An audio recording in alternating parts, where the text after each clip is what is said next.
আসসালামু আলাইকুম ওয়ারহমতুল্লাহি ওবরকাতুহু।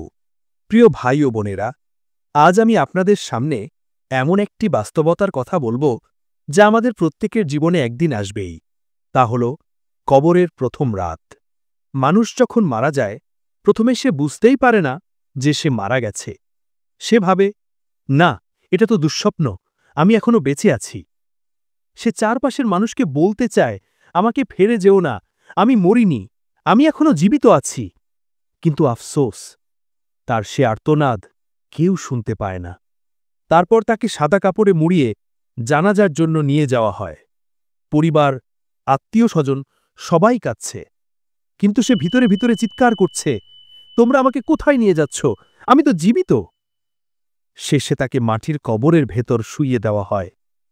চারপাশ থেকে মাটি ঢেকে দেওয়া হয় এবং সবাই ধীরে ধীরে চলে যায়। কবর ফাঁকা হয়ে গেলে মৃত ব্যক্তির দেহে আবার আত্মা ফিরিয়ে দেওয়া হয়। সে ভাবে, আলহামদুলিল্লাহ, আমি তো জেগে উঠেছি, আমার দুঃস্বপ্ন শেষ হয়েছে। কিন্তু যখন সে হাত বাড়ায় বিছানা খুঁজতে, তখন শুধু মাটি আর কাঠের স্পর্শ পায়। সে বুঝতে পারে, আমি আমার ঘরে নেই, আমি কবরের মধ্যে। সে আতঙ্কে কাঁদতে থাকে, হে আল্লাহ, এত অন্ধকার কেন, এত মাটির গন্ধ কেন, আমাকে কেন সাদা কাপড়ে মুড়িয়ে রাখা হল?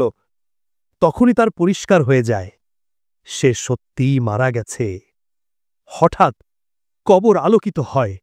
দুই ফেরেশতা, মুনকার ও নাকির হাজির হয়। তাদের চেহারা ভয়ঙ্কর, তাদের কণ্ঠ বজ্রধ্বনির মতো। তারা প্রশ্ন করে, তোমার রব কে? তোমার দিন কে? তোমার নবী কে? যদি সে দুনিয়ায় আল্লাহর ইবাদত করে থাকে, নামাজ ঠিকমতো পড়ে থাকে, তাহলে সহজেই উত্তর দেয়, আমার রব আল্লাহ, আমার দিন ইসলাম, আমার নবী মুহাম্মদ সাল্লাল্লাহু আলাইহি ওয়াসাল্লাম। তখন ফেরেশতারা বলে, তুমি সত্য বলেছ। তার কবর প্রশস্ত হয়ে যায়, জান্নাতের দরজা খোলা হয়। সেখান থেকে শীতল বাতাস আর সুগন্ধ কবর ভরে দেয়। সে শান্তিতে ঘুমিয়ে যায় যতক্ষণ না কিয়ামত আসে। কিন্তু যদি সে আল্লাহকে ভুলে গিয়ে জীবন কাটায়, নামাজ ছেড়ে দেয়, গুনাহে ডুবে থাকে, তাহলে সে তোতলাতে থাকে, আমি জানি না, আমি জানি না। তখন ফেরেশতারা গর্জে উঠে, তার কবর সংকীর্ণ হয়ে যায়, ডান পাশের হাড় বাম পাশের হাড়ের সাথে লেগে যায়। অন্ধকার নেমে আসে, ভয়ঙ্কর সাপ আর বিচ্ছু তাকে আঘাত করতে থাকে। সে চিৎকার করে ওঠে, হে আল্লাহ, আমাকে বাঁচাও। কিন্তু আর কেউ তার চিৎকার শুনতে পায় না। ভাই ও বোনেরা, এটাই হলো কবরের প্রথম রাত।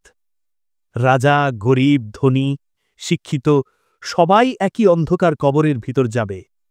কেবল সেই ব্যক্তি শান্তি পাবে যে এই দুনিয়াতে আল্লাহকে স্মরণ করেছে, নামাজ কায়েম করেছে এবং গুনাহ থেকে বেঁচেছিল।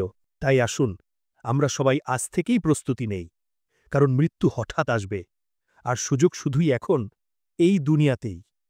আল্লাহ আমাদের সবাইকে কবরের আযাব থেকে হেফাজত করুন। আমিন।